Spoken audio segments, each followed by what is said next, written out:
Class कुछ ज्यादा better, थोड़ा सा आवाज उठानी तुमको मिले। एक बार क्लास देख के आओ। वो मेरे को एक्चुअली ऐसा लग रहा है बहुत ज्यादा छोटी क्लास में आ गया एकदम से। गरीब कहीं के। क्या क्या हालचाल भाई लोग? यार आज तो बिल्कुल सारी नए चेहरे दिख रहे हैं मुझे। कौन से अपने अपने वाले? बस ये तीन। भाई अपन कब मिले? मिले थे ना? हाँ यार, मुझे बहुत देखा देखा लग रहा है। मुझे तेरा नाम भी याद है, बता दो एक बार। हाँ सुयश, याद आया भाई। चलो यार, बहुत ही बढ़िया यार। काफी अंबर पहचान पहचान लग रहा है मुझे। भाई अपन तो कभी तो मिले। भाई यार तू बहुत चेंज हो गया यार। लास्ट टाइम वो एकदम ऐसा सीरियल किलर, वो किलर की टाइप लग रहा था मेरे को एकदम। इस बार तो हीरो बन गया है भाई, जबरदस्त। बहुत ही बढ़िया यार। तो ऑलमोस्ट बाकी सब लोग तो मेरे को काफी नए नए चेहरे लग रहे हैं यार। कल का लेक्चर मेरा नहीं हो पाया आप लोग के साथ। आई होप आपको पता ही होगा कि मैं किसी गांव में था और उस गांव में ट्रेन ही नहीं आती। हाँ यार, मैं एक्चुअली अपना बैच 6 से स्टार्ट होने वाला था, तो 5th को I I was attending a wedding out there. तो मैंने बोला कि यार मुझे 5th को रात को भेज दीजिएगा। So I was suppose to board a train at 2 AM in the night, and जो सुबह यहाँ पे आ जाएगी 6 बजे। So quite a good time period, जो मुझे लगा नहीं 6 नहीं सॉरी 8 या 9 बजे। So I was having a good time to join you around. मैं अगर ट्रेन लेट भी होगी तो कितनी, 1-2 घंटे, तो 10-11-12। और मैंने आईपैड आईपैड सब यहीं भेज दिया था कि बस मैं डायरेक्ट यहीं आ जाऊंगा। नहाने का भी प्लान नहीं था, तो इधर ही आने का था डायरेक्ट, कि इधर ही पहुंचता मैं। But then just when I believe the Indian railways they disagree with me. तो ट्रेन चालू होने से पहले ही 3 घंटे लेट थी। I you getting the point? Train निकली नहीं थी, पर वो 3 घंटे लेट निकलेगी ये मैसेज आ गया था। So it started off nice until रात की 2 बजे की ट्रेन। मैंने सुबह 8 बजे तक वेट किया। 8 बजे वापस से नोटिफिकेशन आया कि 12 बजे आएगी ट्रेन। तो जो उसका पुणे आने का टाइम था, तब तक तो वहां भी नहीं आई थी जहां से मुझे निकलना था। So then I opted not to sit in that train. ऐसी ट्रेनों का क्या ही भरोसा, पता नहीं कब आएगी पुणे। मेरे हिसाब से अब वो आ रही होगी। जिस रफ्तार से वो आ रही थी, तो आई जस्ट टेक्सटेड विकास की एक दिन मेरे बिना। तो भाई क्या मजा आ रहा है एकदम। अकाउंट्स, FM, SLCM, बन गए ट्रेडर। क्या 0.13% वाली जनरेशन में आ गए तुम लोग। वो विकास ने बताया होगा ना कि कितने लोग प्रॉफिट में होते हैं। 0.13 वही है। 0.13 में मैं तो लॉस में ही हूं, उसी की एडवाइस से, अगर तुम्हें ना बताओ तो। हाँ, ये करोड़पति आदमी लोग साले अपनी टेक्निक्स बताते नहीं है। बट ठीक है, खैर नसीब अपना अपना। क्या भाई लोग, खैर आप लोगों ने मुझसे जयजल SBC पढ़ाई हुआ है। तो अच्छा, कोई ऐसा है जिसने मुझसे फर्स्ट ग्रुप नहीं पढ़ा था? जयजल SBC ये सब मुझसे नहीं पढ़ा हुआ? वाह यार, काफी अपने नहीं है, सॉरी। चलो यार, बहुत ही बढ़िया। तो अच्छा, फर्स्ट ग्रुप पढ़ा हुआ है कि नहीं पढ़ा हुआ है? पढ़ा हुआ है। पहले एक बार फर्स्ट ग्रुप पढ़ा हुआ है। Now we are going for second group. क्या इस बार पेपर में फटी? जय जेल में फटी? एक ही फटी? या नहीं, बहुत सारे बच्चों को अच्छा भी लगा पेपर। दे टेक्सटेड मी कि it was good sir, we were able to do it. कुछ लोगों की फटी। देवांशी कह रही है मुझे, कहती सर 1 घंटे में मैं तो जाना चाह रही थी पेपर से, जाने नहीं दिया मुझे। यार but actually trust me on this, that paper was not really. अच्छा, कितने लोगों ने इस बार फर्स्ट ग्रुप दिया? काफी काफी हद तक लोगों ने बच्चन दिया जो फर्स्ट ग्रुप दिया। यार that paper was simple. I don't know, मैंने इससे सॉल्व करवाया है यहीं पे। She is writing both groups, इससे लिखवाया, माही से अपन ने सॉल्व किया। वो पेपर में where did you lost out was the language. They were using the tongue twisters. How surprising it was कि जय जेल का पेपर था और मेरा फोन खराब हो गया था। मेरा फोन बनने दिया था। मैं 7 बजे मेरा फोन मुझे वापस मिला, तब तक सारे ग्रुप ब्लास्ट हो चुके थे। मुझे लगा 2-3 ने तो सुसाइड कर लिया है। जैसी हालत कर दी उन लोगों ने मैसेज कर करके। कुछ बच्चे लिख रहे हैं कि सर खुद पेपर सॉल्व कर रहे हैं। अरे मैं कहा साले चुप, मैं कहा फोन खराब हो गया था मेरा। हाँ जी, सब मिलेगा, 2 मिनट रुक तो जाओ यार तुम। सो आई वॉज सो सरप्राइज बच्चों का मैसेज देखी कि मैं, अच्छा उस दिन मधु का बर्थडे था। मैं खड्डे में गया बर्थडे। मैं कहा पेपर दो इधर। पेपर लेके मैं सॉल्व कर रहा हूं और इनको सॉल्व करके भेजा है मैंने पेपर कि अंधो ये था पेपर, इसमें क्या ही था ऐसा। So it was just a language twisters. और भगवान का शुक्र मानना कि SBC और कमिलो अपनी फुद्दू फुद्दू आए पेपर एकदम ही। उस पेपर में तो तुम्हें टीचर्स की भी जरूरत नहीं थी। इतना फुद्दू वाहियात पेपर कभी हो ही नहीं सकता। कुछ बच्चे मुझे मैसेज करे कि सर आपने क्या पढ़ाया, SBC अमेजिंग हुआ। मैं कहा मेरा नहीं था ये इंस्टीट्यूट ने गोबर पेपर दिया है। मैं कहा थोड़ा पेपर अच्छा तो आता तो पता पड़ता कि पढ़ाया है। इट वॉज अ वेरी फुद्दू पेपर। SBC, कमिलो and to that matter of fact tax also फुद्दू आया।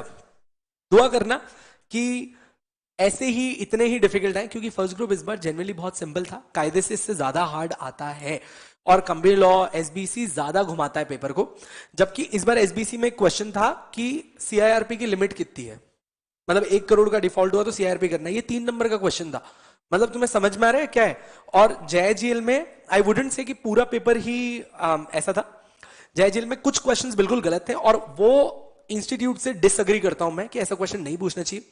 How can you ask what all information are there in schedule 1 जिस पे आईटी एक्ट नहीं लगता, मतलब this is too reluctant to ask. तुम चेयरमैन से पूछो, नहीं बता सकता हूं। शेड्यूल 1 कोई ऐसी याद रखने वाली चीज होती है क्या?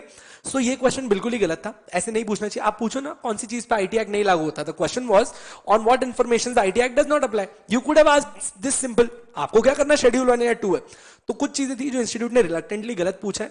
3 क्वेश्चंस यानी कि 12 नंबर के क्वेश्चंस ऐसे थे जो इंस्टीट्यूट की गलत थे, पर 88 मार्क्स में से, मतलब अगर आप कायदे से देखते तो 88 मार्क्स वाज गुड। 88 में से 1-2 क्वेश्चन ऐसे थे, जैसे क्वेश्चन 1 तुम्हारा सबसे पहला, जिसमें वो secondary sources justice equity good conscience पूछ रहा था, but they asked you a single line out of their कि जब कोई नहीं चल रहा तब अपने को क्या करना चाहिए। So that was tricky but not bad. इतना तो तुम करो, तुम लॉलीपॉप एक्सपेक्ट नहीं कर सकते। So the paper was all in all not great but not, जो उस टाइम पे लोग सरप्राइज हो रहे थे। Many of you freaked out, something to learn out there, don't freak out in the paper. किसी ने नोटिस नहीं किया 8-8 नंबर के 16 नंबर के 2 क्वेश्चंस तो एज इट इज थे। एनसीएलटी का प्रोसीजर, नीचे नीचे तुम्हारा प्रिजम्पशंस, ये 16 नंबर तो मुट्ठी में थे अपने, डायरेक्ट पास होने वाले। क्वेश्चन 6 पूरा अपने हाथ में था यार, damnum sine injuria, injuria sine damnum पूछ रहे हैं तुम लोगों से, तो वो पेपर बहुत इजीली क्लियर किया जा सकता था। तो जो बच्चे जो तुम 1-1 घंटे में उठने वाली बात कर रहे थे वो फ्रीक आउट कर गए। वो फ्रीक आउट नहीं करना है। याद रखना ग्रुप 2 भी ऐसा हो सकता है, और एक पेपर हमेशा ऐसा आता ही है। जैसे ग्रुप 1 में जेएजे लाया, ग्रुप 2 में इस बार एफएम और सीएमए की वाट लगाई इन लोगों ने। सीएमए में बच्चे बाहर उठ के आए, वो कह रहे हैं हमें समझ नहीं आया सीएमए का पेपर था कि एफएम का, ऐसा सरप्राइज होके बाहर आए, तो ऐसा हो गई। सो बी रेडी कि ऐसे शॉकर्स आपको मिलेंगे, but 2 good things. Last time मैंने आपको बताया था कि we were running on lesser time, हमको इतना टाइम ही नहीं मिल रहा था तुम्हारे साथ कि हम लोग मोर कोशिश कर पाए। इस बार टाइम ज्यादा है तो हम लोग ज्यादा चीजें कवर करते हुए चलेंगे, और हर बैच में हम कुछ अप्रोच चेंज करते हैं। इस बैच की कुछ नई अप्रोच है। ईबीसीएल में आई होप आप लोगों ने कभी थोड़ा बहुत मेरा नाम सुना होगा कि ईबीसीएल में, अच्छा मेजरली ईबीसीएल में why I have been recognised so much is because of the foreign laws. EBCL में हर बच्चे की फटती है फॉरेन लॉज से, और मैंने मेरी प्रैक्टिस में ईबीसीएल के मतलब फॉरेन लॉज पे काम किया हुआ है, तो प्रोबेबली बस उसकी वजह से बच्चों को एक बहुत ज्यादा मजा आता है। बाकी EBCL is a very fun subject. जिन लोगों ने फर्स्ट ग्रुप मुझसे पढ़ा, आई थिंक आपका JIGL was one of the most ऐसा फेवरेट सब्जेक्ट्स।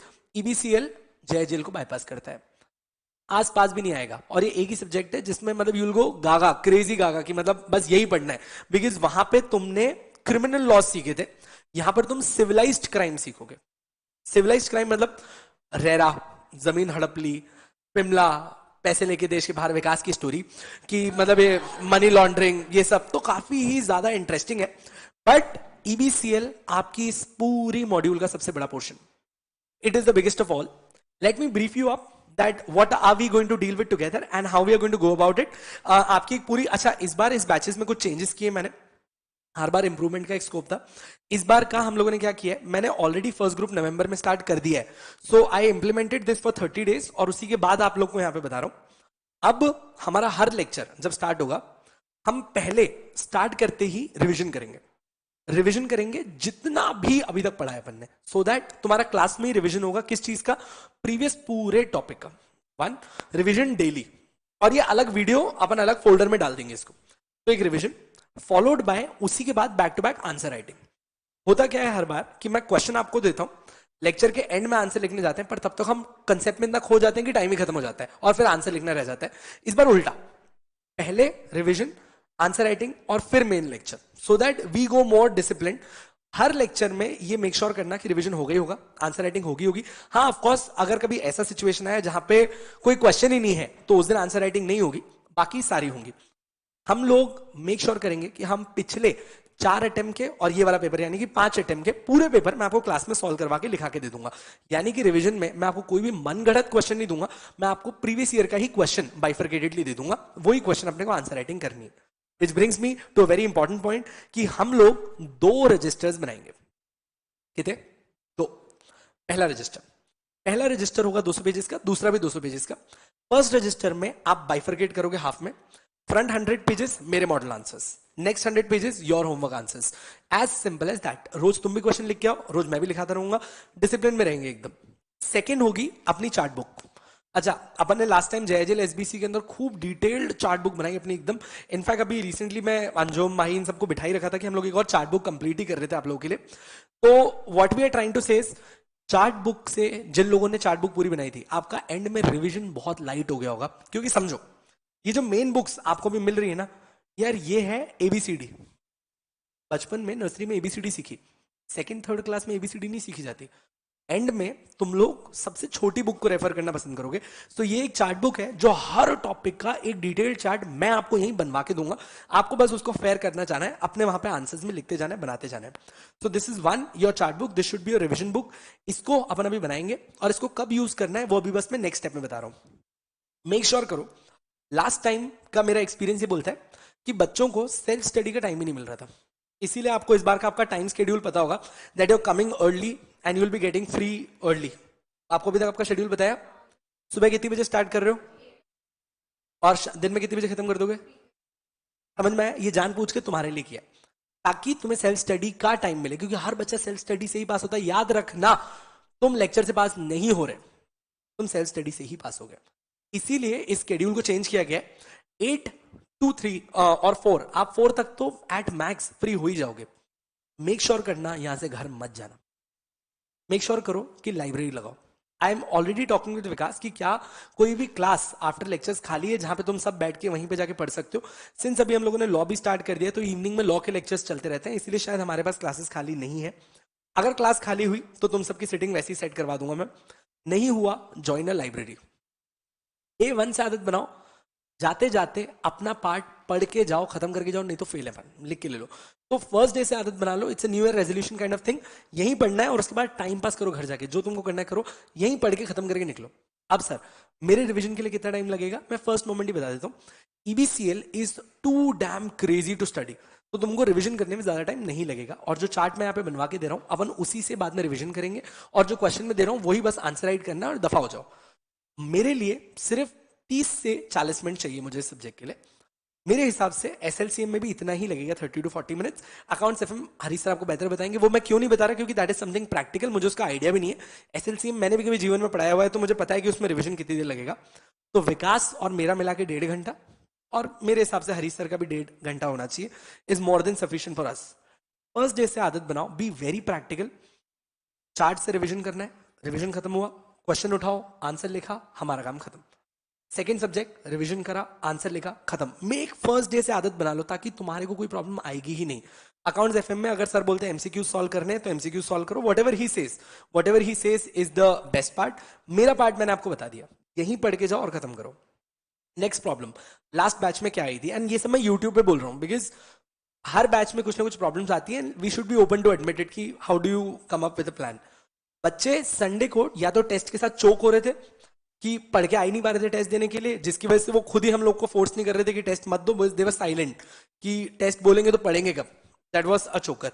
और टेस्ट होना बहुत जरूरी है, तुम्हारी आंसर राइटिंग बहुत जरूरी है और तुम ही कर सकते हो उससे। So how do we correct that mistake? इस बार आपका हर टेस्ट संडे को ही होगा, एंड हर टीचर ने एक बार के लिए कसम खाई है कि कोई भी संडे को लेक्चर नहीं लेगा। मंडे टू सैटरडे ही लेक्चर होंगे, संडेज को लेक्चर नहीं रखेंगे until and unless control sheet में जो आपको अभी हम दिखाएंगे अगर उससे ड्रास्टिकली कहीं पीछे जा रहे हैं तो ही हम चेंज करेंगे, वरना हम संडेज को लेक्चर नहीं रखेंगे चाहे कुछ भी हो जाए। And by far we will try कि ना ही लेना पड़े। शायद ईबीसीएल में लग जाए क्योंकि वो सच में सबसे बड़ा पोर्शन है, it is a never ending. आपको ईबीसीएल में नंबर ऑफ चैप्टर्स पता है कितने? एनीवन? 24। ठीक है, तो अपने में सबसे बड़ा है वो। ठीक है, फॉरेन लॉज है। अब फॉरेन लॉज में क्या होता है ना, कभी कभार ऐसा होता है कि फॉरेन लॉज में लोगों को बहुत मजा आता है, सो आपका फॉरेन लॉज बहुत स्पीड में चल जाता है। कभी कभार ऐसा होता है कि बच्चों को फॉरेन लॉज समझ ही नहीं आता, तो फिर मुझे हर छोटी छोटी चीज पे बात करनी पड़ती है कि ये एफडीआई कब आया होगा, कैसे हुआ होगा, वगैरह वगैरह। तो वो हमेशा हर बैच की स्ट्रेंथ के ऊपर होता है कि how do they take it, and when I say batch I mean complete, सबको कैसा जा रहा है साथ में समझ में आ जाता है वो। So that I need to save time for foreign loss, क्योंकि वो बिल्कुल नहीं पता होता कि तुम किस तरीके से ग्रैप करोगे। वो मैं बाद में ही करवाता हूं, बट वो एक अलग एक्सपीरियंस है। कमिंग डाउन टू आपका लेक्चर हुआ, यहीं पे पढ़ो, संडे को ही टेस्ट होगा, चैप्टर खत्म होगा, इस बार कोई अनाउंसमेंट नहीं आएगी, चैप्टर खत्म हुआ है, संडे को टेस्ट लाइव होगा। आपने बोला सर सैटरडे को टेस्ट खत्म हुआ, संडे को सैटरडे को चैप्टर खत्म हुआ, संडे को टेस्ट कैसे देंगे? मत दो, संडे को टेस्ट लाइव होगा। वैसे उसकी डेडलाइन होती थी सेम डे रात तक आपको टेस्ट सबमिट करना था, अब ऐसा नहीं होगा। अब आपको 7 दिन मिलेंगे वहां से कभी भी टेस्ट सबमिट करने, यानी कि post the test is live, वहां से 7 दिन का टाइम है, आप कभी भी पढ़ के टेस्ट दे सकते हो। इससे होगा क्या, तुम्हें सेल्फ स्टडी का टाइम मिलेगा, टेस्ट प्रिपेयर करने का टाइम मिलेगा, और हड़बड़ाहट में कुछ भी लिख के तुम टेस्ट जीरो नहीं करोगे। सेकेंड चीज, लास्ट टाइम के टेस्ट पेपर्स और मॉडल आंसर से हम बहुत ज्यादा खुश नहीं थे, they were too drastically not up to the mark. So हमने वो टीम को भी अपग्रेड कर दिया, वो चेंज कर दिया। तो इस बार के टेस्ट और ज्यादा रियलिस्टिक होंगे, आंसर्स और ज्यादा हैंड रिटन रियलिस्टिक होंगे, और मार्किंग और रियलिस्टिक तरीके से करी जाएगी, since we have upgraded the team. So this is what on the administrative part yes has done for this batch. यहां तक कोई भी आपका सजेशन कुछ भी, how we are going to go, 2 books रखेंगे, स्टार्ट पहले रिवीजन से करेंगे, आंसर राइटिंग करेंगे, मेन लेक्चर होगा, ये एकदम स्ट्रेट ही चलेगा, इसमें कोई चेंजेस नहीं आएंगे। Second, how we going to go, chapter खत्म होगा, संडे को टेस्ट होगा, टेस्ट कितने दिन में चेक सबमिट होगा? 7 दिन। ऑब्वियसली चेकिंग 7 दिन के बाद स्टार्ट होगी, राइट? तो तुम ये मत बोलना कि हमने तो संडे को टेस्ट दे दिया था, आंसर्स का मार्क्स क्यों नहीं मिल रहे, क्यों नहीं मिल रहे? 7 दिन सबमिशन का टाइम है, तो 7 दिन के बाद कॉपी चेक होगी, तो कॉपी थोड़ा सा लेट चेक होगी, but then that makes sense. ये था एडमिनिस्ट्रेटिव पार्ट। लेक्चर्स का शेड्यूल आप लोग के पास ऑलरेडी है, आप जल्दी फ्री होंगे, रिवीजन आपको करना ही है, no one is going to push you, but if you don't do it ICSI would push you, don't worry. So better कि खुद ही अपने आप को थोड़ा सा पुश करना और लाइब्रेरी तक जाना। Anyone who joined library in module 1, जो यहीं पढ़ते थे, was it beneficial? ऐसे लाइब्रेरी में बैठ के बैठ प्लीज दोस्त, मजा आता था, मतलब लाइब्रेरी में अच्छी रिविजन हो जाती थी। सो ऊपर भी आप पूछेंगे, जिन लोगों ने लाइब्रेरी ज्वाइन की, they are damn happy and they all are like sir clear है, एकदम क्लियर। आप ऊपर जाके बात कर लो, एवरीवन लाइक सर क्लियर है, कोई दिक्कत नहीं आ रही। मेरी सेल्फ स्टडी ही आपका पास होने का मंत्र है, लिख के ले लो। क्लास पास नहीं कराती, क्लास आपको डायरेक्शन देती, पास आप खुद ही होगे, अपनी ही मेहनत से होगे। रैंक करो, ये सब कुछ all clear till now. Now we going down to EBCL। अच्छा, EBCL में आपको विकास ने बुक्स दिखाई क्या? अच्छा, दीज आर माई 2 बुक्स, पर इन लोगों ने मेरी ओल्ड प्रिंट दिखाई है आपको। आप लोग के लिए नई बुक्स लॉन्च हो चुकी हैं ऑलरेडी, नीचे ऑफिस में मिल जाएंगी आपको। 2 मेन बुक्स मिलेंगी। अच्छा, अगर आप नोटिस करोगे, part 1 would be a smaller part, क्योंकि फॉरेन लॉज है और ये कंपैरेटिवली छोटा है। उसके बाद आपका पार्ट 2, अच्छा आप देखो, पार्ट A, B और C, 3 पार्ट्स में आपका एंटायर EBCL बटा हुआ है, पार्ट A, B और C। सर रिकॉर्डेड को मॉडल, बाबू सबको सब कुछ मिलेगा, सिर्फ आंसर चेक किसके होंगे? फिजिकल और लाइव वालों के, बाकी सबको सब कुछ एग्जैक्टली सेम ही मिलने वाला है। Now let me show you something.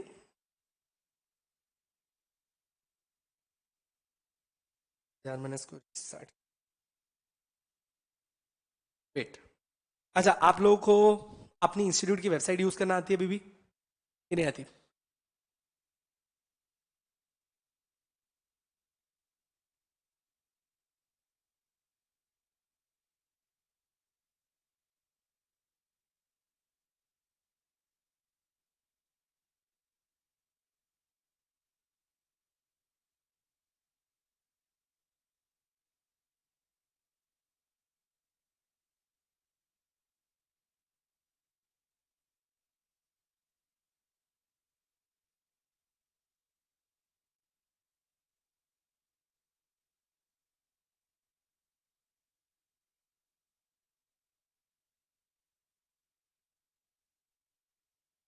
Okay, now let me show you something. तो आपको कभी जीवन में ये प्रॉब्लम्स नहीं आएंगी जो आप लोग बाद में ग्रुप पे मैसेज कर करके पागल होते हो? यस, मिलेंगे मिलेंगे मिलेंगे, डोंट वरी। तो now this is by far how you see your website looks like. आप ICSI.edu की वेबसाइट पे जाइए। अच्छा, आपके कॉमन क्वेश्चंस क्या होते हैं? सर नए मॉड्यूल्स आ गए क्या, इज द फर्स्ट क्वेश्चन। कभी भी कुछ भी नहीं करना है, ये अकेडमिक पोर्टल दिख रहा है, you click on this academic portal, आप यहाँ आ जाओगे। अभी यहाँ पे न्यू और ओल्ड आपको दिख रहा है, अपन आज भी न्यू सिलेबस है। सर नया सिलेबस तो आने वाला आएगा, तब अपन ओल्ड में चले जाएंगे। अभी तक अपन क्या है, न्यू सिलेबस है। तो तुम्हारे लिए यही लिंक है, तुम न्यू सिलेबस पे क्लिक करोगे, इसमें मोर इन्फॉर्मेशन आएगा, तुम इसमें जाओ। अब इसमें अब देखो, तुम अभी देखो, एक इन लोगों ने दे दिया ICSI new syllabus 2022 guidelines, right? अभी गाइडलाइंस आई है, मटेरियल नहीं आया। आप नीचे स्क्रॉल करोगे, एप्लीकेबिलिटी ऑफ फाइनेंस एक्ट, इसका काम नहीं, सिलेबस 2017 काम नहीं, इसके नीचे क्या दिया है, स्टडी मटेरियल। तो कभी भी अगर आपको देखना हो कि आपके लिए अगर कोई नए मॉड्यूल्स आए कि नहीं आए, you click on the study material, right. Study material में आप जाओगे, आपको फाउंडेशन, एग्जीक्यूटिव, प्रोफेशनल, अपन किस में है, ये एग्जीक्यूटिव क्लिक कर लो। एग्जीक्यूटिव में अब ढंग से देख लेना, अपन आ गए नीचे इधर EBCL, can you see this. Sir last कौन सा मॉड्यूल पढ़ा है अपने पास, रेलेवेंट फॉर जून 22, यानी कि इन लोगों ने जून 23 की रेलेवेंस का मॉड्यूल ही इशू नहीं किया है, यानी कि दिसंबर 22 के लिए भी यही मॉड्यूल था, जून 23 के लिए भी यही मॉड्यूल है। तो जो मैंने आपके नोट्स में लिखा है updated as per June 23, that means this. आपने कहा भैया तो फिर अपडेटेड एज पर जून 22 ही लिख देते, ये बात समझाने के लिए इतनी मेहनत लगी, इसीलिए वहां जून 23। तो अगर कोई तुमको बोले है जून 23 का तो मॉड्यूल ही नहीं आया, तो है वहां पे जवाब दे देना क्यों अपन ने ऐसा लिखा, ठीक। 1, तो ये आपका इधर मॉड्यूल सेगमेंट है, आप आराम से इधर आइए। अच्छा, जब नया मॉड्यूल आएगा वो यहाँ पे लिखा हुआ देगा, ठीक। इंस्टीट्यूट कोई नया मॉड्यूल नहीं देने वाली है, इसीलिए जून 22 के आगे देखो क्या लिखा है, न्यू। वाह यार, ये आपका ईबीसीएल का मॉड्यूल। अच्छा, अगर आप ईबीसीएल का मॉड्यूल वाइज देखो, लाइव वाले गोलो इधर ध्यान दो, हेलो अंकुश ब्रो, चौकी नहीं एकदम।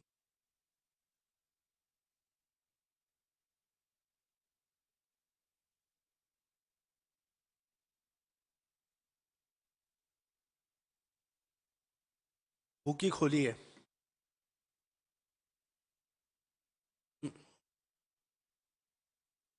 अच्छा सर, क्या हम मॉड्यूल रेफर कर सकते हैं? बिल्कुल मॉड्यूल रेफर कर सकते हैं, इससे सुंदर कोई चीज ही नहीं होती। It's the Bible, but since it's Bible it's too long, so पढ़नी हो तो बिल्कुल पढ़ना, बाद में अपने आप नोट्स पे आ जाओगे। तो ये 24 चैप्टर्स में बटी हुई है, अगर आप देखें, wait let me show you around this,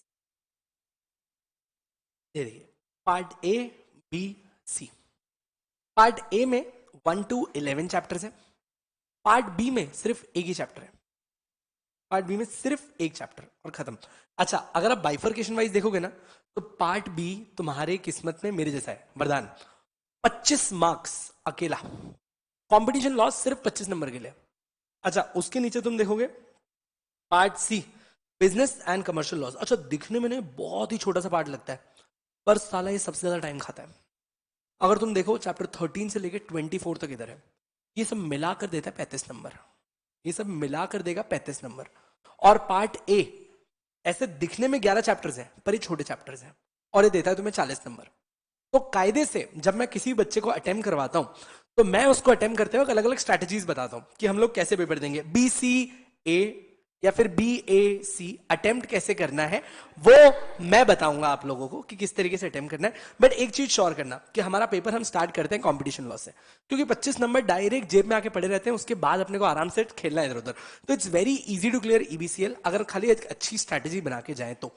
now अगर तुम तुम्हारे सामने देखो तो नाम क्या है इसका, EBCL, economic, business and commercial laws, economic, business and commercial laws. अच्छा, जब मैं आपके सामने बात करता हूं इकोनॉमिक लॉस की, what do you understand by that? अच्छा एक सेकंड ना, I will just come to EBCL once. मेरे को एक चीज और आपको बतानी है इस वेबसाइट की, ये आपका मॉड्यूल है, अगर आपको पढ़ना है आप डाउनलोड करिए, मॉड्यूल भी देखते चलिए, ठीक है।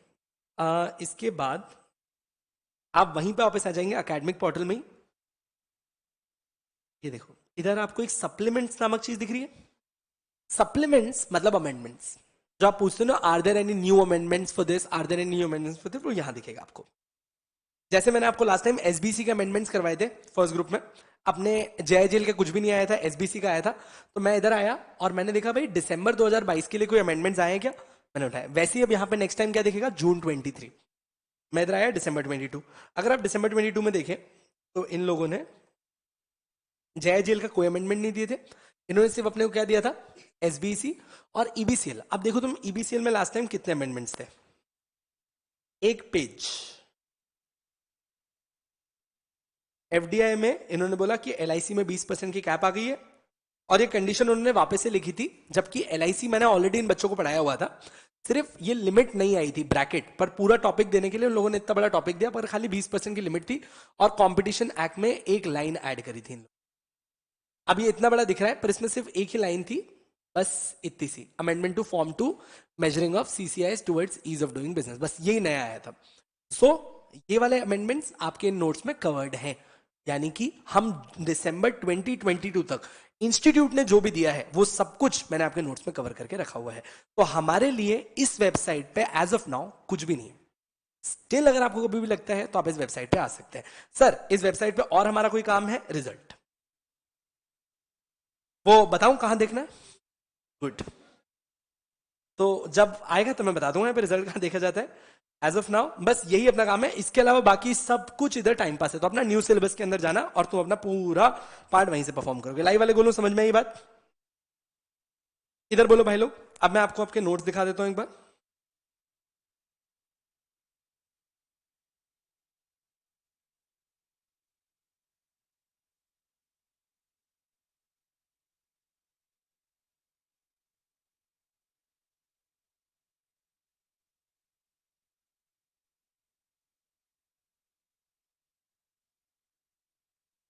तो this is the new book. Okay, तो इस बार की आपकी ईबीसीएल विच इज बीन अपडेटेड, अब मैंने आपको समझा दिया जून 23 वहां पे क्यों लिखा हुआ है, relevant to June 2023 because module थी वो अवेलेबल थे। अच्छा, इस बुक के अंदर हम लोगों ने सारे अमेंडमेंट्स कवर कर लिए, सब कुछ सब कुछ सब कुछ सब कुछ है इसके अंदर। Late me show you around. आपके पार्ट 1 में 11 चैप्टर्स हैं दोस्त। पार्ट 1 में 11 चैप्टर्स जो आपको 40 नंबर देके जाते हैं। बुक का नाम समझना, बुक अपने नाम में आपको क्या बता रही है कि मैं सबसे पहले क्या हूं, इकोनॉमिक। अच्छा, anyone with what is economic laws, या मतलब आपके हिसाब से इकोनॉमिक का मतलब क्या होगा? Anyone, what are economic laws तुम्हारे हिसाब से, बस तुक्का मार लो। Which relates to the economy is what you basically mean, like RBI. RBI deals with the economy. It's as simple as that. भाई रिजर्व बैंक ऑफ इंडिया है sir. तुमको लग रहा है कि आरबीआई कितना जबरदस्त रोल प्ले करती है अपने में?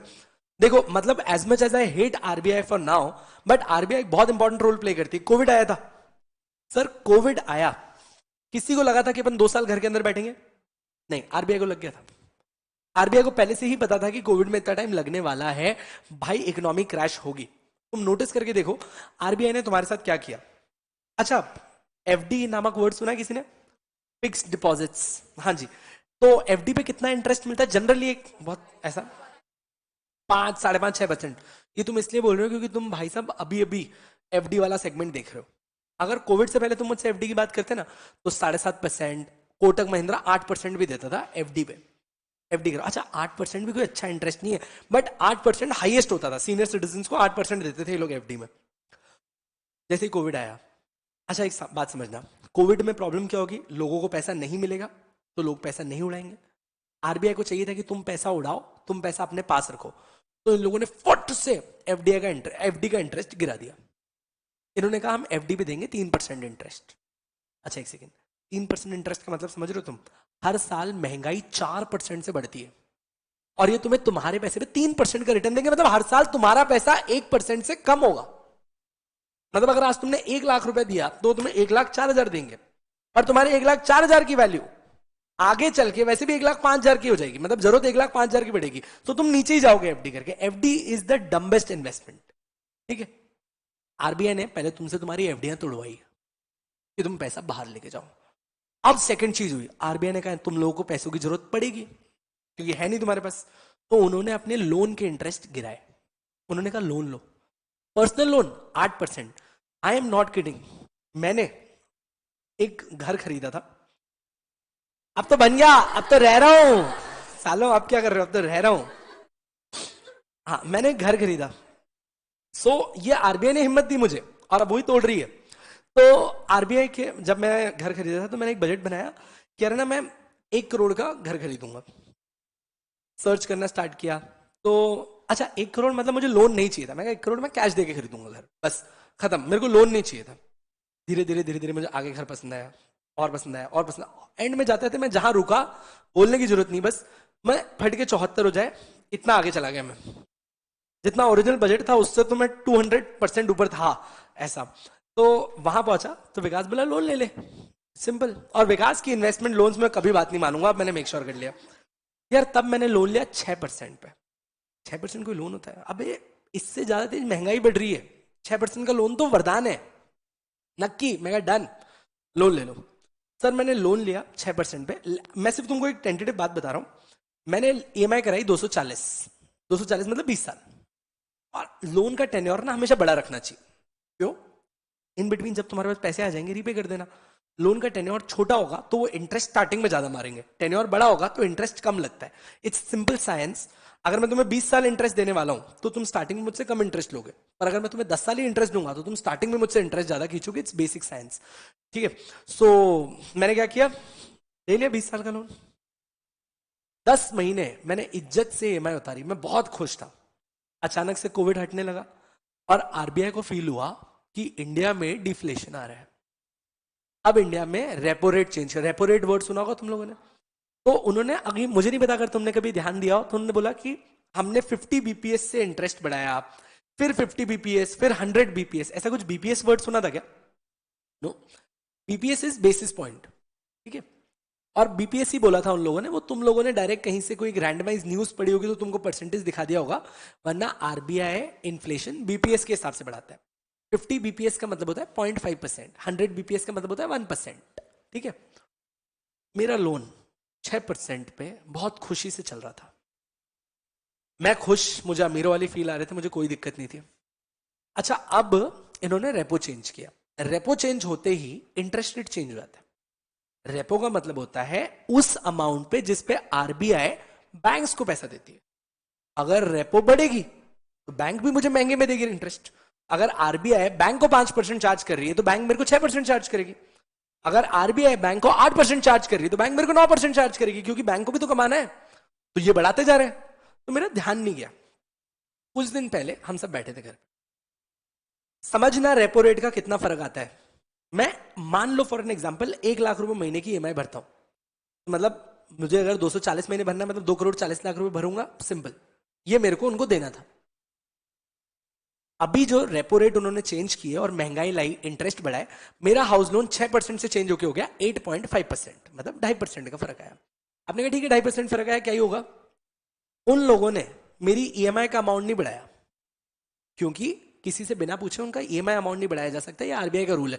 क्योंकि हो सकता है कि मैं कट टू कट चल रहा हूं, तुम मेरी ईएमआई अमाउंट बढ़ा दो, मैं बैंकरप्ट हो जाऊंगा, पैसे ही नहीं दे पाऊं। तो उन्होंने मेरा लोन का टेन्योर बढ़ा दिया। मेरा 2.5% इंटरेस्ट चेंज होने की वजह से लोन टेन्योर 40 साल हो गया।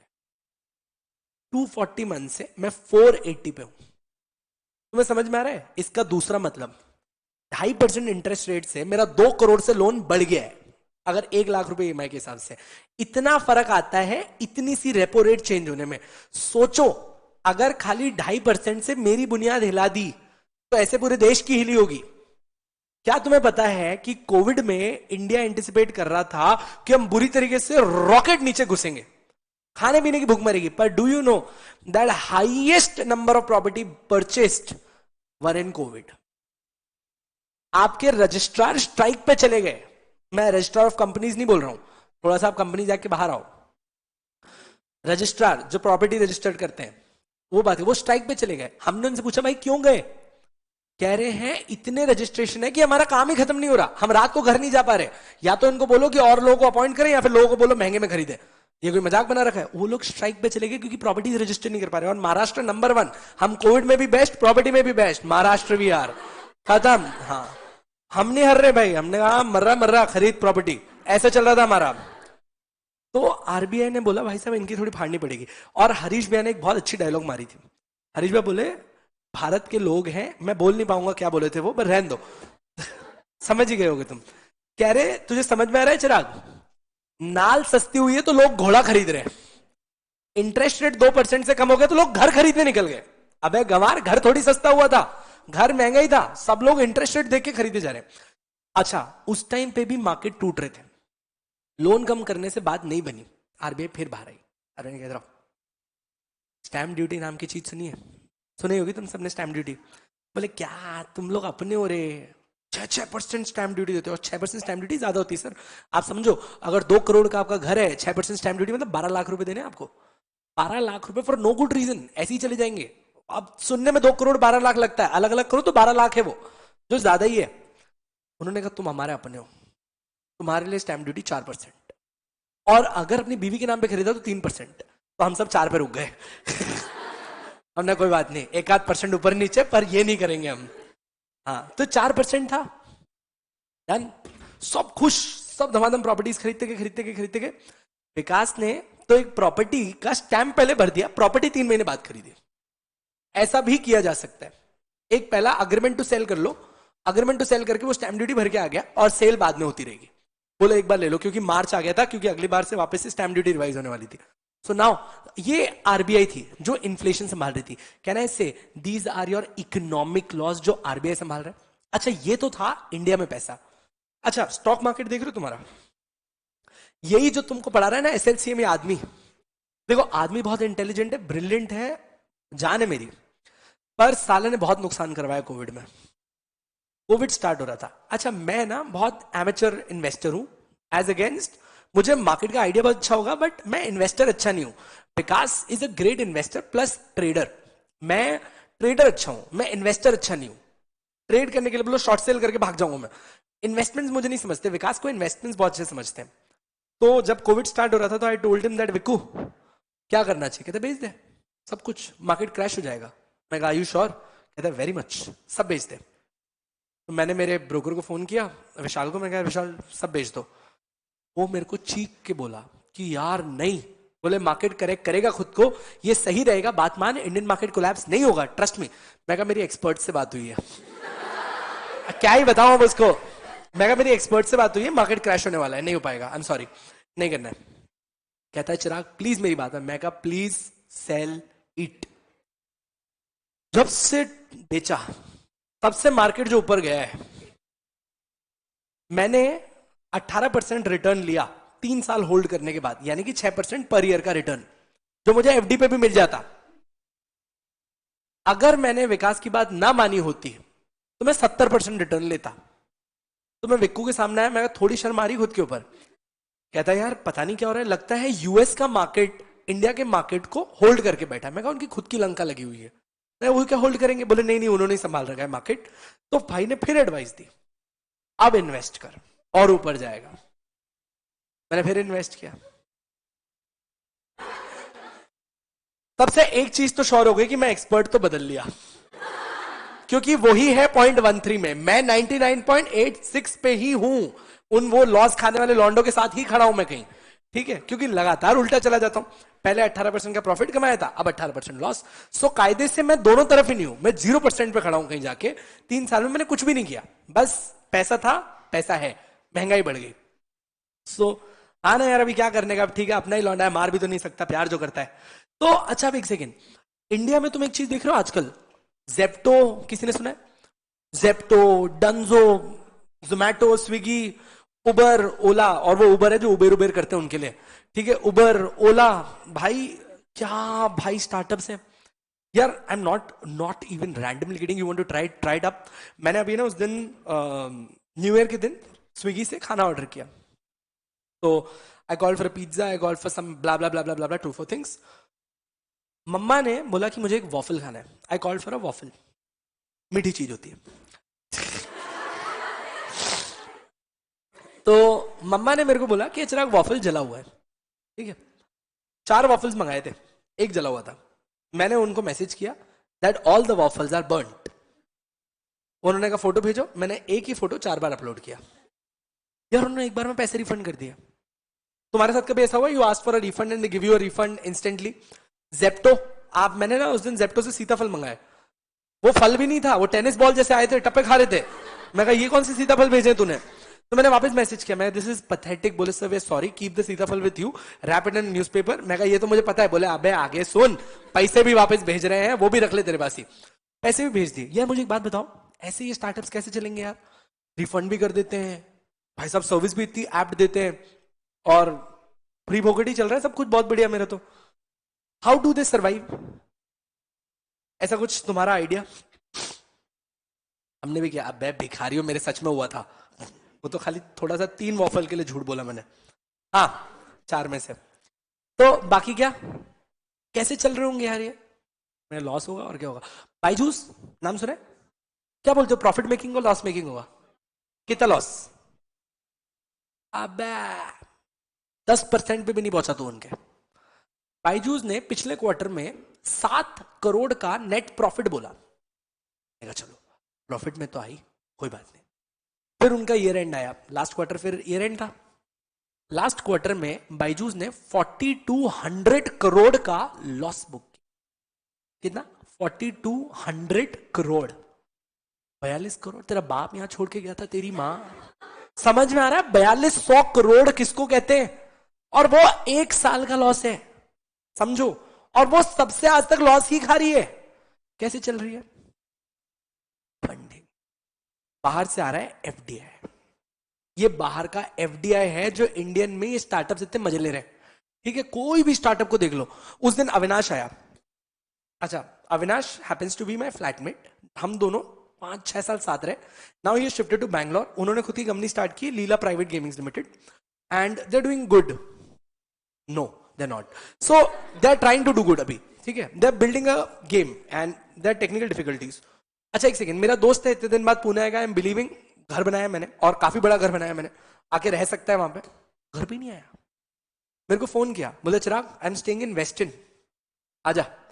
मैं कहा तू वेस्टर्न में क्यों रुका है, तेरे भाई का घर है? बोले यार आई वांट टू एक्सप्लोर। ठीक है। अगले दिन मैं फिर वेस्टर्न गया, तो कहता है भाई now I am staying in Hyatt. तीसरे दिन कॉनरैड। मैं कहा भाई तेरा दिमाग ठीक है? मैं कहा ये तीनों होटल्स के हिसाब से, मेरे हिसाब से 60 से 65 हजार रुपए इनका रेंटल हो गया।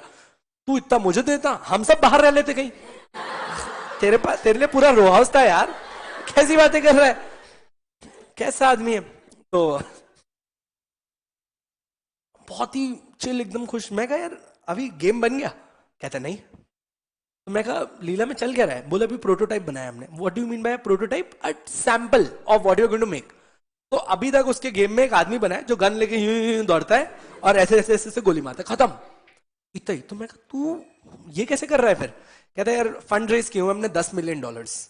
समझो, $1 मिलियन का मतलब समझते हो कितना हो गया? पहले के हिसाब से बताऊं तो 7, आज के हिसाब से 8 करोड़। 80 करोड़ पड़ा है अकाउंट में। मैं कहा गरीब, तू कॉन्ट्रैक्ट में रुका हुआ था।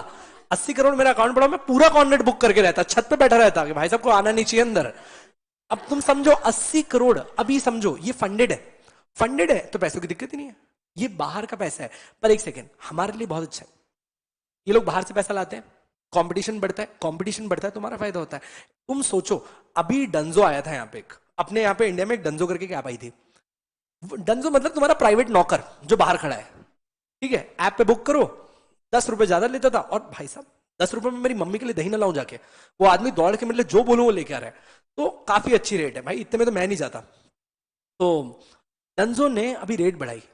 अब तुम देखो, उसने इंस्टेंट डिलीवरी और ऐसे 2 सेगमेंट बनाए थे, no rush delivery, instant delivery. अगर इंस्टेंट है तो 100 रुपए चार्ज कर लेता था, नो रश में 25-30 रुपए ले रहा था। पीछे से आया जेप्टो। जेप्टो ने इसकी पूरी बैंड बजा दी, खत्म ही कर दिया इसका काम। जेप्टो ने बोला हमें 10 रुपए भी नहीं चाहिए, हम सिर्फ डिलीवरी करने आए हैं, आपके लिए आए हैं, आप बस ऑर्डर करो। मतलब अगर भाई साहब जेप्टो के, तुम देखना जेप्टो की प्रॉब्लम डिस्कशन, मालूम क्या डिस्कशन है? लॉन्डे सिगरेट मंगा रहे हैं एक एक। सोच रहे हो तुम जेप्टो का आदमी, इतनी बड़ी कंपनी, रास्ते में जाके टपरी से एक सिगरेट खरीद कर रहा है, लो भैया। ये हालत कर दी उनकी। पर भाई साहब उफ नहीं करी जेप्टो ने। जेप्टो ने कोई बात नहीं, हम पिलाएंगे तुम्हें। तुम समझो ये हालत है। बट एक सेकेंड, इंडिया में इतना अच्छा कंपटीशन आ रहा है, क्यों? क्योंकि जेप्टो को भी एफडीआई मिला।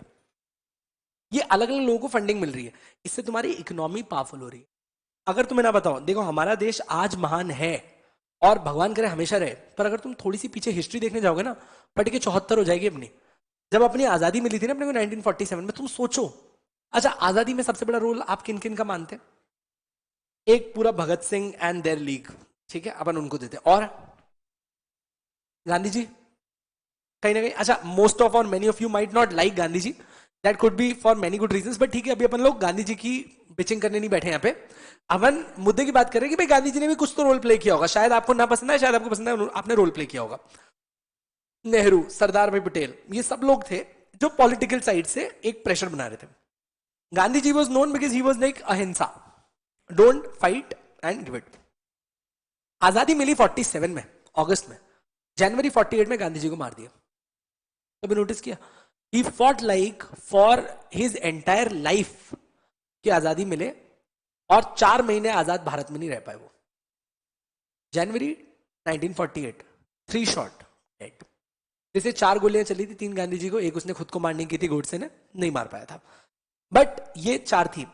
अभी तुम समझना वापस से क्यों गांधी जी को मारा था। कभी किसी ने नोटिस किया? Did anyone studied why Gandhi ji was shot dead? मतलब why would Godse kill? Godse newspaper editor था यार, मतलब हॉबी में भी बंदूक चलाना तो हॉबी नहीं होगी, क्यों मारा होगा? एनीवन? सर 1947 में तुम आजाद हुए थे, उसी साल में आजादी के पहले महीने में 9 लाख लोग मरे थे, कम्युनल वायलेंस। नेक्स्ट मंथ में 6 लाख लोगों के घर जल गए थे, 25 लाख लोग रेफ्यूजीज थे उसके अगले महीने में। लड़ाई कहां आ गई? अचानक से आजाद लड़ाई की जगह कम्युनलिस्ट बन गए अपन, हिंदू मुस्लिम की लड़ाई स्टार्ट हो गई। जिन्ना की एक स्टेटमेंट को इन लोगों ने उस टाइम पे टैप करके ऑल्टर कर दिया, और जिन्ना का एक स्टेटमेंट ऐसा दिखाया गया जिसमें जिन्ना ये कह रहे हैं कि भैया Pakistan is India's extension, that is Muslim India, and that side of India is Hindu India. अचानक से लोग उनकी बात को पकड़ के बैठ गए, if this is Hindu India तो यहां मुस्लिम क्या कर रहे हैं, और if that is Muslim India तो वहां हिंदू क्या कर रहे हैं? क्योंकि दोनों देश में दोनों तरफ के लोग थे, हिंदू मुस्लिम भी थे, हिंदू मुस्लिम भी थे। तो वहां के रेडिकल्स ने हिंदू मारना स्टार्ट कर दिए, यहां के रेडिकल्स ने मुस्लिम मारना स्टार्ट कर दिया, और ये लोग मरे जा रहे हैं। मतलब हम ये भूल ही गए कि वो इंसान था, और हमने क्या स्टार्ट कर दिया, वो मुस्लिम है या वो हिंदू है, उस पर मारामारी स्टार्ट कर दी। पूरी पुलिस कोलैप्स, जितना जोरदार लगा लो कोई नहीं रोक पा रहा। इंडिया ने फिर एक नेक्स्ट फर्दर स्टेप लिया, उन्होंने कहते कि हम पाकिस्तान को 55 करोड़ नहीं देंगे जो हमने समझौते की बात की थी, बिकॉज उन्होंने हमारे बहुत हिंदुओं को मार दिया। तो ये एक पाकिस्तान के ऊपर प्रेशर क्रिएट करना था कि मारना बंद करो, क्योंकि तुम मारना बंद करोगे तो ये भी मारना बंद कर देंगे। और यही सुझाव है कि अब सबको चुप हो जाना चाहिए, अब जो हो गया सो हो गया, हाथ जोड़े, सबकी माफी, सबको शांति मिले, चुप हो जाओ। गांधी जी अनशन पे चले गए, कह रहे हैं कि पाकिस्तान को 55 करोड़ दो, ये हमने वादा किया था, जबान से मत मुकरो। यहां से गोड से आया बंदूक ले। Did you get the entire point? अब इंडिया ने जैसे गांधी जी को खोया, हम सब साथ में आ गए एकदम से, क्योंकि he was like the biggest leader you come across, और इतने बड़े लीडर मरे तो सब हिंदू मुस्लिम सब साथ हो गए, and everyone stayed together, and फिर हम थोड़ा सा हुए। बट देन अपन लोग बुरी तरीके से कोलैप्स करते गए इकोनॉमी। 1990 में इंडिया बिक सकता था, मतलब कोई दूसरी कंट्री इंडिया को खरीद सकती थी, हम इतनी बुरी हालत थी। हम हमारा गोल्ड यूएस को जाके दे रहे थे कि भाई हमको पैसे दो, क्योंकि 25 दिन बाद का पैसा नहीं था हमारे पास 25 दिन के पैसे थे, जो श्रीलंका अभी है तुम 1990 में हो गए थे, शायद उससे थोड़ा सा बेटर, बस, और कुछ भी नहीं था। हम इंडिया वहीं पहुंच गए थे, हमारी इकोनॉमी ठप। उस टाइम जिस आदमी का अपने सबसे ज्यादा मजाक बनाया, उसने बचाया अपने को, Manmohan Singh. One of the most talented leaders India ever witnessed is Manmohan Singh. We never cherished him lot. शायद तक उस टाइम इंटरनेट इतना था नहीं। लिबरलाइजेशन मनमोहन सिंह लाए, प्राइवेटाइजेशन मनमोहन सिंह लाए, ग्लोबलाइजेशन मनमोहन सिंह लाए। उन्होंने कहा था इंडिया को अपने आप को समझाना पड़ेगा। इंडिया का क्या प्रॉब्लम था? अंटिल 1990 हमने अपने आप को क्लोज्ड इकोनॉमी बना दिया। हमने क्यों बनाया? अंग्रेज यहां आके इतने साल राज करके गए, हमने कहा फिर बुलाएंगे, फिर आएंगे और फिर से राज करेंगे, तो हमने हमारी इकोनॉमी कर दी क्लोज, कि जो भी है इंडिया में ही रहेगा, जो भी है इंडिया में ही खाएंगे, जो भी है इंडिया में बनाएंगे। पर सर जब तक आप पूरी दुनिया से कनेक्ट नहीं होगे तब तक आप सर्वाइव नहीं कर सकते, क्योंकि शायद कुछ चीजें भारत के पास नहीं है, कुछ चीजें यूएस के पास नहीं है। हम उन्हें अपना व्यापार देंगे, वो हमें अपना व्यापार देंगे, और ऐसे ही हम ग्रो करेंगे।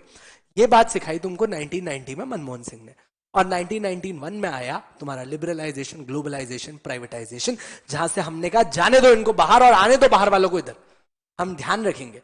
पर ध्यान रखने का मतलब है आने तो दो, दरवाजे क्यों बंद कर रहे हो? और वहां से इंडिया ने यूटर्न मारा, और सर आप दिन गिन के देख लो, सिर्फ 33 साल, दिन गिन के देख लो, सिर्फ 33 साल, और आज भारत टॉप 10 वर्ल्ड इकोनॉमीज के अंदर आता है because of these 3 policies. India is the most desirable place to hit. This is your economic laws. This is what we're going to learn in your part A, that is economic laws. जहां पर हम SECs की बात करेंगे, जहां पर हम लोग एनबीएफसीज की बात करें। एनबीएफसीज बहुत बड़ा रोल प्ले करती हैं यार। एनबीएफसीज आप सबने ग्रुप 1 में मेरे से सुना ही होगा आपने, ठीक है?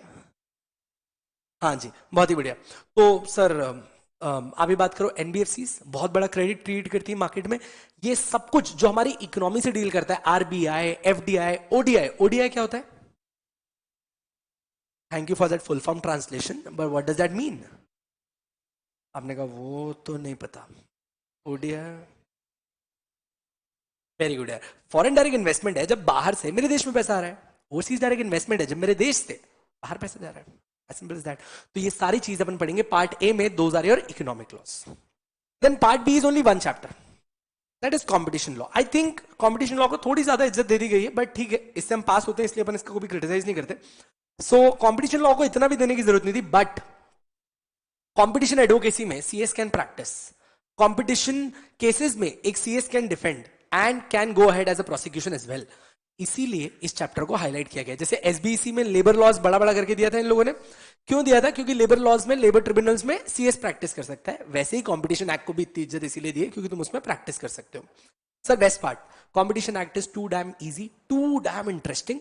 एंड ईबीसीएल में वैसे हार्डली मैं कोई 2-4 चैप्टर होंगे जिसको मैं बोलूंगा कि थोड़े से बोर है, बाकी सब ही फाड़ चैप्टर्स हैं। मतलब हर चैप्टर अपने में एक यूनिवर्स है, अपन खो सकते हैं उसके अंदर। कभी वापस ऐसा मन नहीं करेगा कि शिट यार इस चैप्टर को खत्म करो। You will go crazy about all these chapters.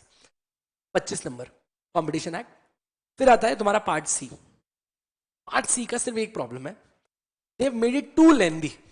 Part C को चैप्टर 13 ऑनवर्ड स्टार्ट करके चैप्टर 21 पे रोका जा सकता था। 22, 23, 24 की कोई जरूरत नहीं थी। सर जब मैं कहता हूं 22, 23, 24 क्या मतलब है इसका? Negotiable instrument act, partnership act, sales of goods act, इन चैप्टर्स की हमें कोई जरूरत नहीं थी। हमें कॉन्ट्रैक्ट दे दिया होता, दैट्स इंपॉर्टेंट, समवेयर कमर्शियल है। हमें स्पेसिफिक रिलीफ एक्ट दे देते, कमर्शियल है। इससे ज्यादा नीचे जाने की जरूरत नहीं थी। तो कुछ चैप्टर्स हैं जो इन लोगों ने अननेसेसरीली ऐड करके पार्ट सी को बड़ा किया। बट सर पार्ट सी क्या है? पार्ट सी है आपके कमर्शियल लॉज। पार्ट सी क्या है आपके? Commercial laws. Consumer protection act वहां आ जाएगा। Sir transfer of property act, मतलब कि प्रॉपर्टी की खरीदी बेची किस तरीके से चलती है। कॉन्ट्रैक्ट एक्ट, रेरा, रेरा आपने सुना होगा ना, महारेरा रजिस्टर्ड है, महारेरा ये है, वही पूरा एक्ट रेरा अपने पास आएगा। PMLA, prevention of money laundering act, ये सारे लॉज ये सब कहां आते हैं? कमर्शियल नेचर में आते हैं। Contract act, partnership act, sales of goods act, negotiable instrument act, ये सब है आपका पार्ट सी। अच्छा सर सबसे इंटरेस्टिंग वाइज अगर आप देखे जाओ तो पार्ट बी और पार्ट सी हद से ज्यादा इंटरेस्टिंग है। पार्ट ए लोगों को डर लगता है, but I wouldn't say that part A is as much interesting as part B and C, but I will make sure कि वो एट पार जाएगा। आपको शायद जितना आप सी में एंजॉय करेंगे या बी में एंजॉय करेंगे शायद उतना नहीं, but part A last batch में पार्ट ए सबका फेवरेट था। फॉरेन लॉज में सभी पागल हो रखे थे नीचे कि सर बस फॉरेन लॉज पढ़ाते रहो, हमको बहुत मजा आता है फॉरेन लॉज के अंदर। कोई कोई बैच होता है जिसको पार्ट बी और पार्ट सी में बहुत ज्यादा मजा आता है। तुम्हारे बैच में तुम ही बताना कि तुम्हें किस में ज्यादा मजा आता है। But all in all, just in case if you don't know, second group में मेरे ईबीसीएल का बेसिक पासिंग परसेंटेज 80% चलता है। What I mean by that is कि जितने भी लोग मेरे जो सब्जेक्ट में ईबीसीएल के हैं उसमें से 80% किड्स क्लियर ईबीसीएल आराम से। That doesn't mean they clear group 2, I am saying about EBCL. Group 2 का पासिंग परसेंटेज आप मानना 20 से 25% रहता है। 20 से 25, and which is very good. 20-25% ज्यादा है। फर्स्ट ग्रुप का 17-18% आता है, तो ये बहुत ज्यादा है as against any other thing. आपका पासिंग जो अपन ने पूरी एक स्ट्रैटेजी बनाई उसके हिसाब से चलेगा। Now I think I am almost up with my time. कल से हम कहां पे आने वाले हैं? Let me share around something.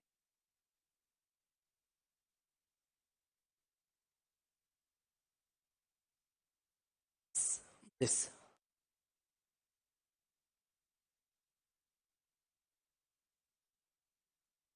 we'll start with Consumer Protection Act.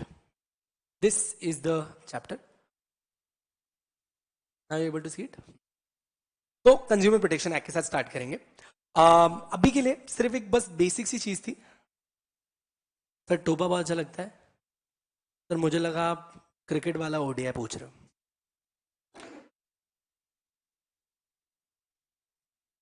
ये से चैट में ऐसा गू वाला कोई इमोजी आता है क्या? बेटा अज्यूम कर लेना वो भी भेजा है।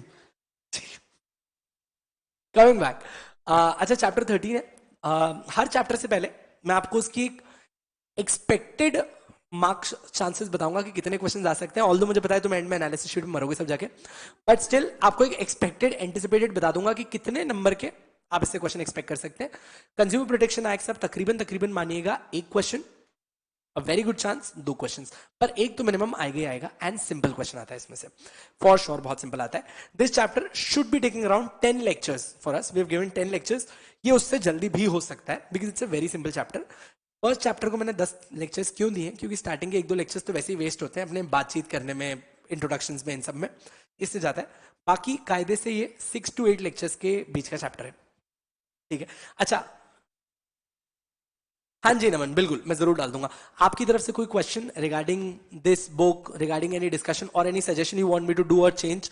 What we have done is more than sufficient. जो इस बार का प्लान है गोज गुड. ठीक है. कल से आप, मंडे से आपके टाइम चेंज होने वाले, if I am not wrong. Monday में आपका टाइम क्या रहेगा? 8 to 3:30. अच्छा, तो लाइव वाले बच्चों, मेरा एक और लेक्चर हम लोग YouTube पे ही रखेंगे, since my one lecture was not there. तो मेरा एक और YouTube पे रहेगा, बाकी सारे टीचर्स अपनी ऐप पे ही अब लेक्चर लेंगे. मंडे वाला लेक्चर मेरा YouTube पे भी रहेगा, जहां पे हम लोग कोबरा शुरू करने वाले होंगे, and then after we'll shift down to the app. ठीक है. सबको ऐप एक्सेस मिल गया अभी तक? नहीं मिला? तो यार बस अपना ऐप एक्सेस ले लेना जल्दी से. ठीक है. मेगा बुक्स ऑलरेडी डिलीवर होना स्टार्ट हो गई होंगी, हमने पहले इस बार पैकेजेस बना के रेडी रखे थे. They would have started dispatch already. ठीक है दोस्तों, चलेगा. Thank you so much for joining me lecture. This is Chirag signing off. I see you again in the next lecture. I hope you enjoyed your first session. You got what part ABC looks around, and we'll start with consumer from Monday. चलो ठीक है. और please library वाला thought जरूर on रखना, एक दूसरे में बात कर लो. Anyone who does self study, हाँ आज ही दोस्ती तोड़ दो. ठीक है.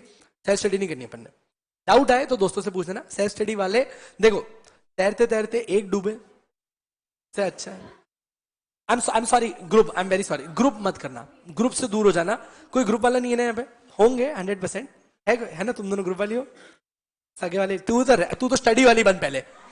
हाँ, प्लीज ग्रुप स्टडी से एकदम दूर रहना. ग्रुप मतलब डूबना तय, तो ग्रुप से भाई 4 कदम दूर. चले. तो I am very sorry. Monday को मेरा लेक्चर कितनी बजे टाइम पता है क्या? लिंक भेजता हूँ. कूल.